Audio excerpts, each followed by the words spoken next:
मोदी मोदी मोदी। हम उनको लाएंगे जो राम को लाए हैं, हम उनको लाएंगे दुनिया में फिर से हम, दुनिया में फिर से हम। आप सभी को राम राम। आज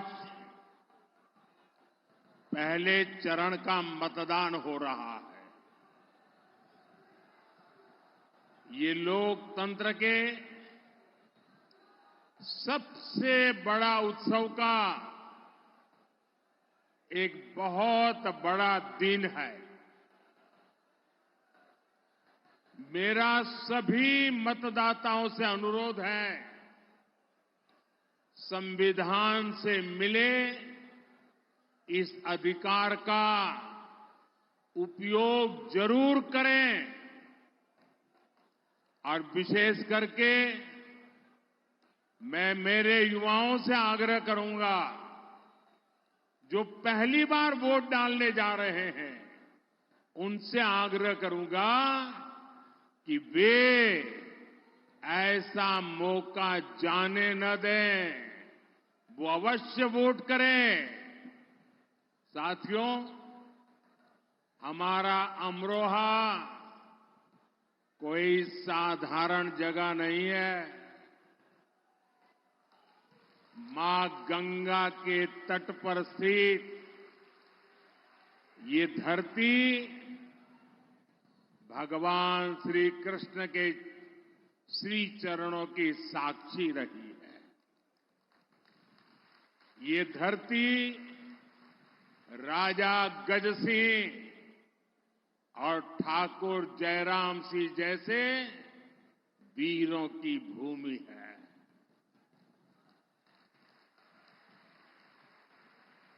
और मुझे अभी अमरोहा की एक और पहचान ढोलक दिया गया, और यहां के ढोलक की थाप दूर दूर तक गूंजती है।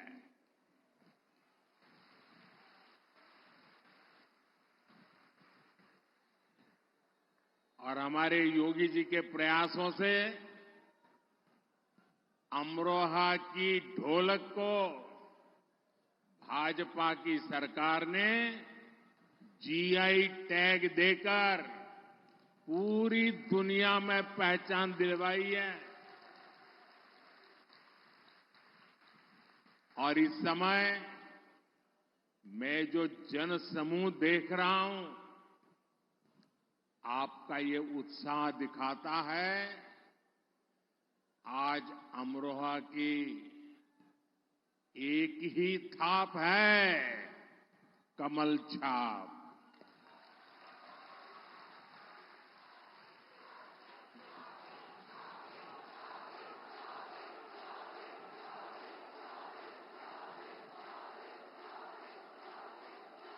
और अमरोहा का एक ही स्वर है, फिर एक बार, फिर एक बार, फिर एक बार। साथियों, अमरोहा केवल ढोलक ही नहीं, देश का डंका भी बजाता है।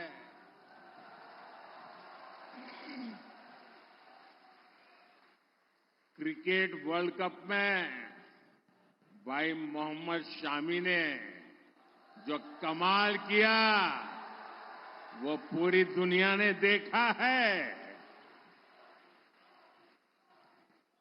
खेलों में शानदार प्रदर्शन के लिए केंद्र सरकार ने भाई मोहम्मद शामी को अर्जुन अवार्ड दिया है। और योगी जी की सरकार तो 2 कदम आगे बढ़ी है, और योगी जी ने यहां के युवाओं के लिए स्टेडियम भी बनवा रही है। मैं अमरोहा के लोगों को इसकी बहुत बहुत बधाई देता हूं। साथियों, 2024 का लोकसभा चुनाव देश के भविष्य का चुनाव है। इस चुनाव में आपका एक एक वोट भारत के भाग्य को सुनिश्चित करने वाला है। भाजपा गांव गरीब के लिए बड़े विजन और बड़े लक्ष्यों के साथ आगे बढ़ रहा है, लेकिन इंडी गठबंधन के लोगों की सारी शक्ति गांव देहात को पिछड़ा बनाए रखने में लगती है। इस मानसिकता का सबसे बड़ा नुकसान अमरोहा और पश्चिमी यूपी जैसे क्षेत्रों को उठाना पड़ा है। ये इलाका दिल्ली और एनसीआर के इतने करीब है, लेकिन दिल्ली एनसीआर का जो फायदा अमरोहा को मिलना चाहिए था, वो पहले मिला क्या? योगी जी के आने से पहले मिला क्या? दिल्ली में भाजपा सरकार बनने से पहले मिला क्या? इंडी गठबंधन वालों के दौर में यूपी की पहचान पिछड़ेपन के कारण होती थी, लेकिन आज वही यूपी देश में एक्सप्रेस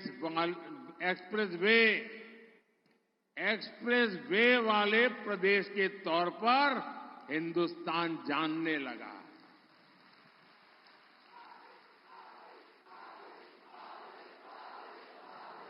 आज यूपी में सबसे ज्यादा अंतर्राष्ट्रीय हवाई अड्डे हैं। अमरोहा और गजरौला के रेलवे स्टेशनों को आधुनिक बनाया जा रहा है। हर रूट पर वंदे भारत जैसी ट्रेनों का विस्तार हो रहा है।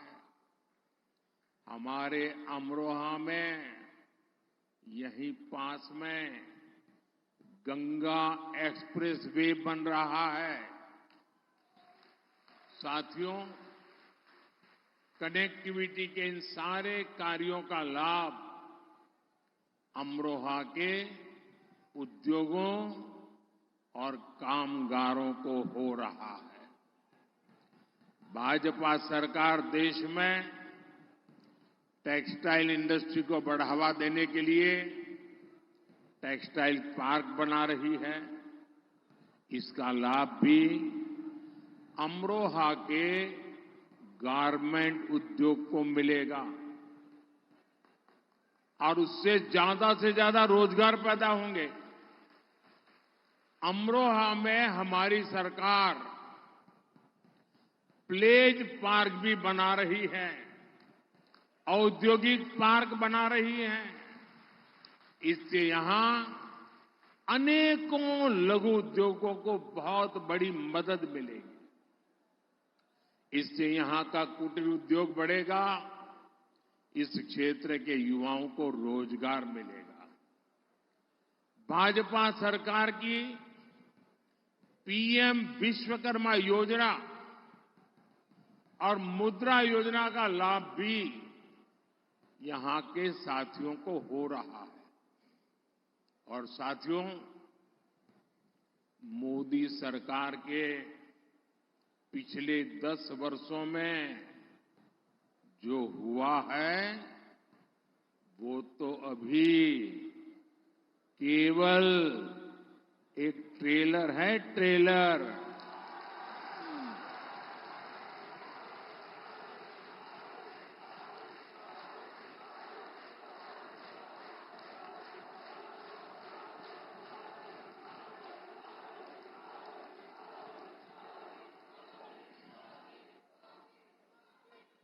अभी तो हमें यूपी को, देश को बहुत आगे लेकर जाना है।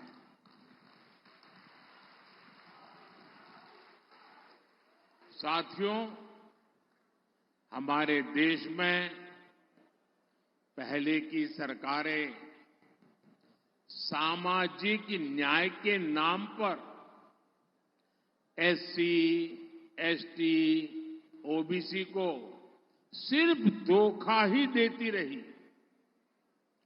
जो सपना ज्योतिबा फुले जी का था, जो सपना बाबा साहब आंबेडकर का था, जो सपना चौधरी चरण सिंह जी का था, सामाजिक न्याय का वो सपना जब से आपने मोदी को सेवा करने का मौका दिया है, वो सपना पूरा करने के लिए दिन रात काम कर रहा है।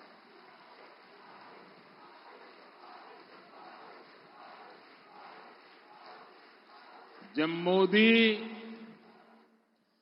3 तलाक के खिलाफ कानून बनाकर अपनी मुस्लिम बहनों को बचाता है, तो ये सामाजिक न्याय में मदद करता है। जब मोदी घर घर जल पहुंचाता है, गैस और बिजली पहुंचाता है, तो महिलाओं की जिंदगी आसान होती है, सामाजिक न्याय पक्का होता है। हमारे यहां गरीबों की, एससी, एसटी, ओबीसी समुदाय की कितनी ही पीढ़ियां बिजली, पानी, रहने के लिए घर, इसके बिना ही गुजार गई। ये गरीब का बेटा है मोदी, और इसलिए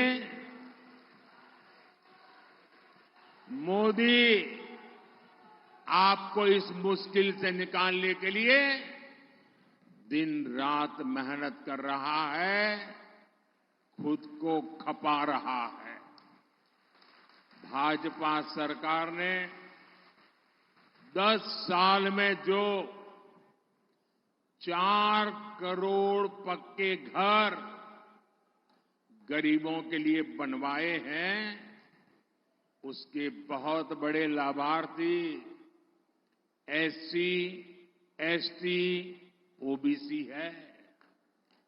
अब तो भाजपा ने अपने मैनिफेस्टो में देश में 3 करोड़ और नए घर बनाने की घोषणा की है। यहां भी हर बेघर को पक्का घर मिलेगा, ये मोदी की गारंटी है। अच्छा, आप सब मेरा एक काम करोगे? जरा हाथ ऊपर करके सब बताएं, मेरा काम करोगे? करोगे? देखिए, जब आप चुनाव प्रचार में गांवों में जाएंगे, मोहल्लों में जाएंगे, और हो सकता है उस गांव में 2-4 लोग ऐसे मिल जाएं जिनको अभी घर न पहुंचा हो, नल से जल न पहुंचा हो, गैस कनेक्शन न पहुंचा हो। इतना सारा किया है, लेकिन अगर कोई छूट गया हो तो आप मेरी तरफ से पूरे विश्वास के साथ, आप ही मेरे लिए मोदी हैं,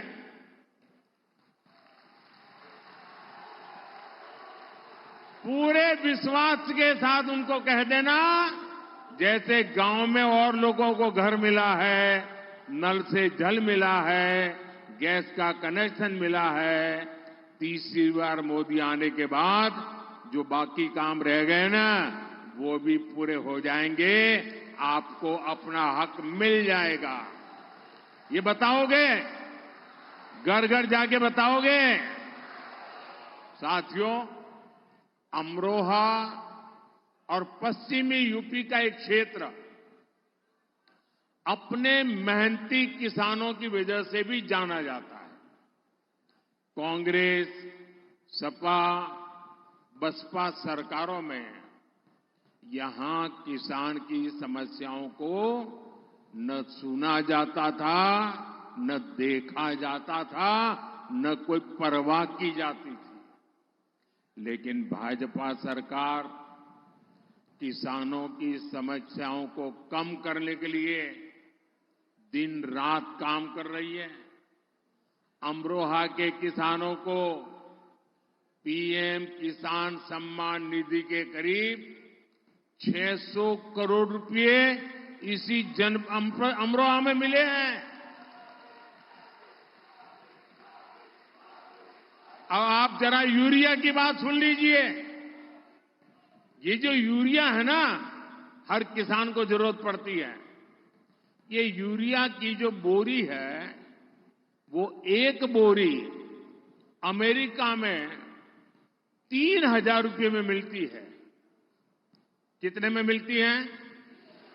कितने में मिलती है? अमेरिका में कितने में मिलती है? 3,000 रुपया। और भारत में हमारे यहां हम किसानों को 300 रुपये से भी कम कीमत में वही यूरिया की बोरी देते हैं।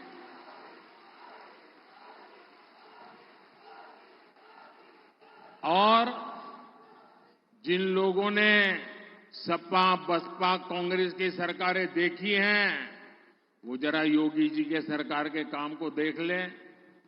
योगी जी ने गन्ना किसानों की सबसे ज्यादा चिंता की। योगी जी ने अभी अभी गन्ना के मूल्यों में भी बहुत बड़ी बढ़ोतरी की है। अमरोहा के गन्ना किसान कभी नहीं भूल सकते कि पहले उन्हें भुगतान के लिए कितना परेशान किया जाता था। लेकिन आज प्रदेश में गन्ने की रिकॉर्ड खरीदी के साथ रिकॉर्ड भुगतान हो रहा है।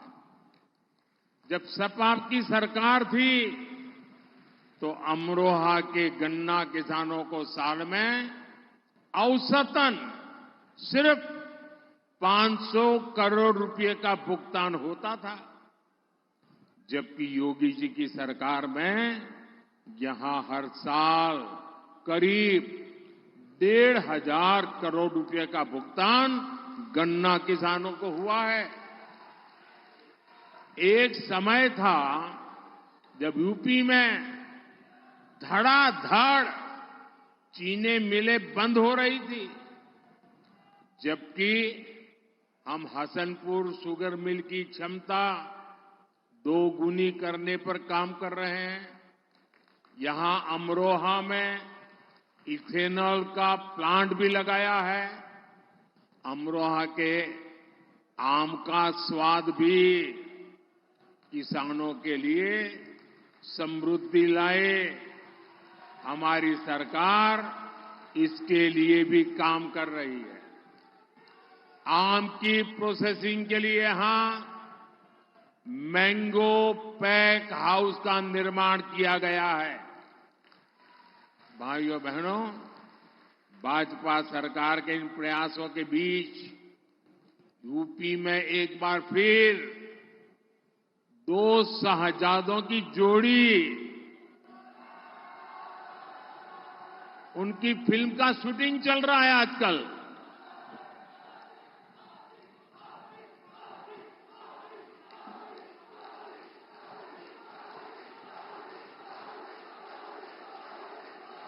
और ये 2 शहजादों की फिल्म का पहले ही रिजेक्शन हो चुका है। हर बार ये लोग परिवारवाद, भ्रष्टाचार और तुष्टीकरण की टोकरी उठाकर यूपी की जनता से वोट मांगने निकल पड़ते हैं।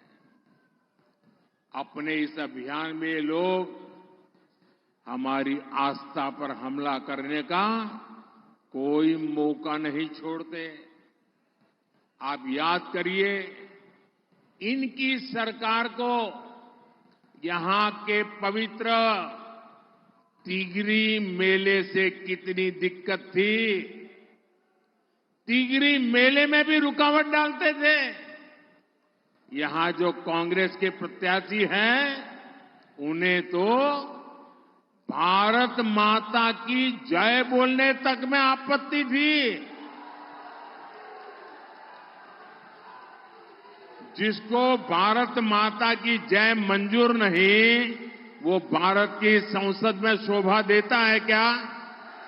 ऐसे व्यक्ति को भारत की संसद में प्रवेश मिलना चाहिए क्या? अयोध्या में राम मंदिर बना तो ये सपा कांग्रेस दोनों पार्टियों ने प्राण प्रतिष्ठा का निमंत्रण ठुकरा दिया। आप कल्पना कर सकते हैं, वोट बैंक के भूखे लोग प्रभु राम के प्राण प्रतिष्ठा के अवसर पर निमंत्रण ठुकरा गए।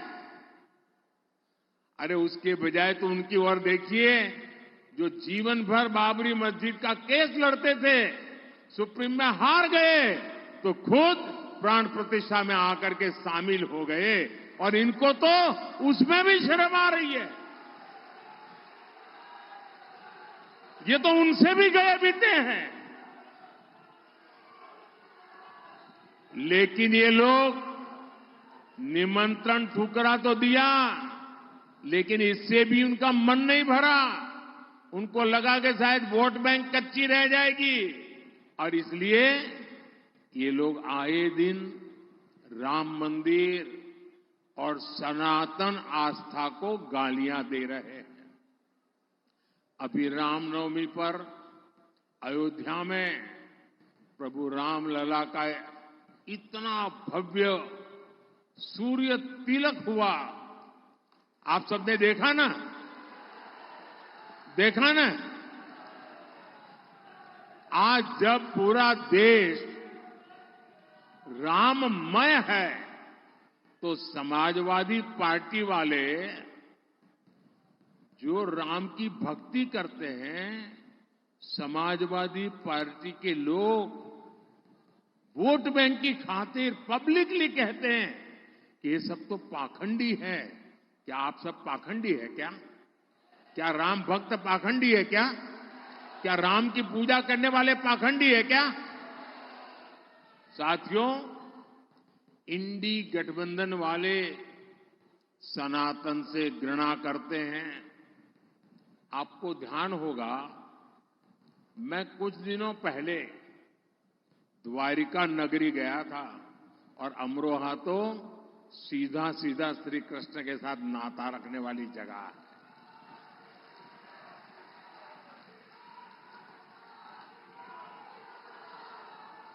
अब भगवान श्री कृष्ण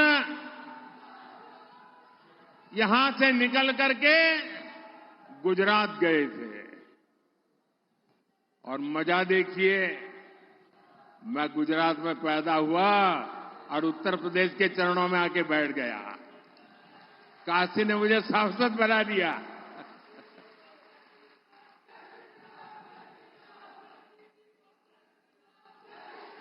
अब मैं द्वारिका गया। सारे जो आर्कियोलॉजी वालों ने, उन्होंने खोज के निकाला है कि समुद्र के नीचे मूल द्वारिका है, और वहां मैं गया, समुद्र में बहुत गहरा चला गया, जहां श्री कृष्ण जी की पुरानी द्वारका नगरी की, वहां मैं पहुंचा, और बड़ी श्रद्धा के साथ, बड़ी आस्था के साथ मैंने पूजा की। और मैं अपने साथ, भगवान श्री कृष्ण को पसंद है जो मोर पंख, वो भी ले गया, वहां मैंने रखा। लेकिन कांग्रेस के साहजादे कहते हैं कि समंदर के नीचे पूजा करने योग्य कुछ है ही नहीं। हमारी हजारों वर्ष की मान्यता को, भक्ति को, जिसके साक्षात सबूत हैं, इस तरह खारिज कर रहे हैं लोग सिर्फ और सिर्फ वोट बैंक के खातिर। और जो अपने आप को यदुवंशी कह करके ढोल पीटते हैं, मैं जरा उनको पूछना चाहता हूं, बिहार में जो लोग कहते हैं ना हम यदुवंशी हैं, उत्तर प्रदेश में जो नेता यदुवंशी का मलाई खाने के लिए निकलते हैं, मैं उनको पूछना चाहता हूं, अगर आप सच्चे यदुवंशी हैं तो भगवान द्वारिका की पूजा करने वाले का अपमान करने वाली पार्टी के साथ कैसे बैठ सकते हो? कैसे उनके साथ समझौता कर सकते हो?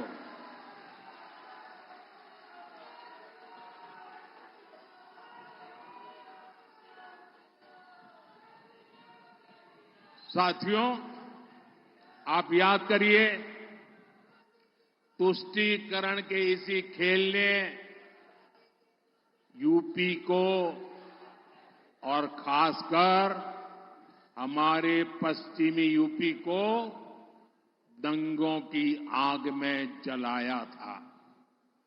यूपी के लोग गुंडा राज का वो दौर कभी भी भूल नहीं सकते हैं। आए दिन यूपी में दंगे होते थे, लोगों को अपना घर छोड़कर जाना पड़ता था। पश्चिमी यूपी के कितने मोहल्लों में सामूहिक तौर पर मकान बिकाऊ है, उसके पोस्टर लगाने पड़ते थे। हमारी बहन बेटियां तक सुरक्षित नहीं थी। ये हमारे योगी जी ने आपकी सुरक्षा के लिए यूपी को ऐसे अपराधियों से मुक्ति दिलाई है। हमें दोबारा किसी भी कीमत पर उन ताकतों को मजबूत नहीं होने देना है। साथियों, 26 अप्रैल को चुनाव में एक बड़ा अवसर आने वाला है। आपको मेरे साथी भाई कंवर सिंह तंवर को रिकॉर्ड मतों से जिताकर संसद में मेरी मदद करने के लिए भेजना है।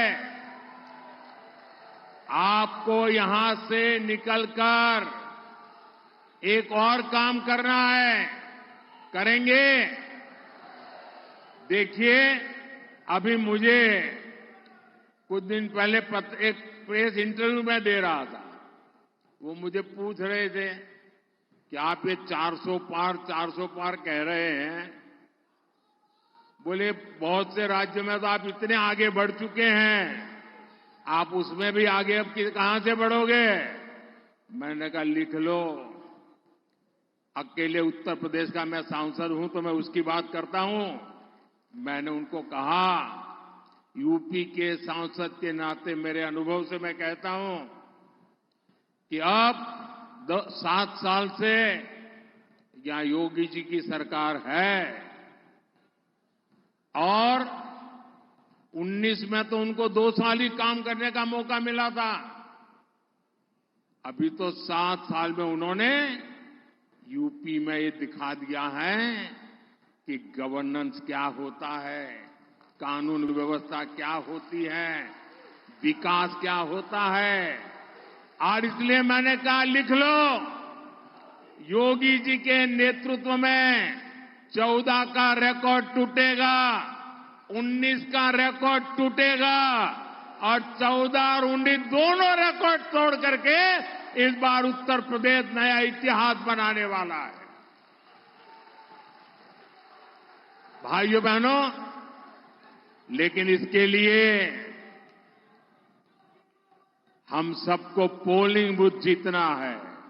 अपना पोलिंग बूथ जीतोगे, पोलिंग बूथ जीतोगे, घर घर जाओगे, मतदान करवाओगे? ज्यादा से ज्यादा मतदान करवाओगे? अच्छा, मेरा एक काम करना है, करोगे? जरा हाथ ऊपर करके बताइए, करोगे? एकदम पीछे जो लोग हैं वो भी बताए, करेंगे? देखिए, घर घर जाना और लोगों को कहना कि अपने मोदी जी अमरोहा आए थे और मोदी जी ने आप सबको प्रणाम कहा है। मेरा प्रणाम पहुंचा देंगे? मेरा प्रणाम पहुंचा देंगे? मेरे साथ बोलिए, भारत माता की, भारत माता की।